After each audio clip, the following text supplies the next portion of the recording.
Let's talk about WD-40, water displacement iteration number 40. That's what this product is here. I want to tell you 3 things that it's good for and that you should use it for, and 3 things that it doesn't do or that you shouldn't use it for.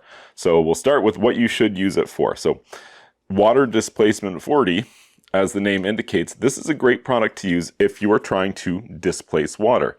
If you have want to prevent corrosion, you've got some metal tools and maybe they're wet, right? You dry them, but they're still damp, wet. That's going to cause corrosion if you leave that. Spray some WD-40 on there. It displaces the water entirely and then it dries. And as a result, you now have no corrosion where you would have had corrosion before. That would be a great place to use a product like WD-40. In addition to displacing water, this product is also going to provide some temporary lubrication. So if you've got, some metal parts that you want to move more freely, applying WD-40 would be a great solution for that, provided you weren't looking for permanent / long-term lubrication, in which case WD-40 wouldn't be the right thing to grab. Perhaps something like a white lithium grease with a lot more staying power would be a better choice for that application.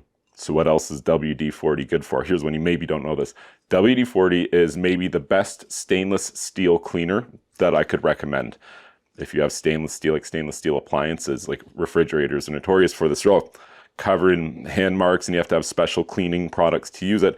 Try a little WD-40. Maybe start with an inconspicuous spot, but WD-40 on a soft rag is a great and easy way. It's not a lot of scrubbing involved. It just cleans the stainless steel highly effectively. So let's talk about 3 things that WD-40 isn't good for and that you wouldn't want to use it for. Well, the first is, and this is just a myth, some people say spray fishing lures down with WD-40 because it's made from fish oil and it's going to attract the fish. And that is a myth. WD-40, at least as the company claims, is not made with fish oil and has never been made with fish oil. So that's just a myth and something that I wouldn't recommend that you do. Something I touched on earlier, long-term lubrication. If you've got like a bike chain or a door hinge or any other metal-to-metal contact that you want to provide some lubrication, not in the temporary sense. You want this lubrication to last long-term. WD-40 is not the right product to be reaching to. So where else might you not want to use WD-40?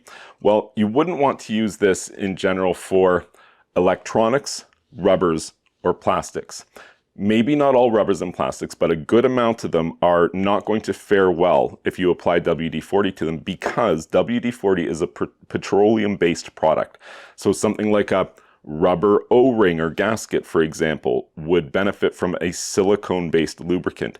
Any form of petroleum-based lubricant, whether WD-40 or Vaseline or any other thing like that, will have a degrading effect to the rubber itself. And you would note this because the next time you handle that rubber gasket or O-ring, now it's going to just be leaving like black, sticky stuff on your fingers, indicating that the materials are deteriorating and you need to replace that now. So you would want to avoid a product like WD-40 for those applications of lubrication. Well, I hope you found this information helpful. If you did, like this video. Subscribe to this YouTube channel. I am technically Steve. It will technically help you if you like this video and subscribe to this YouTube channel. And if you do, I'll see you soon.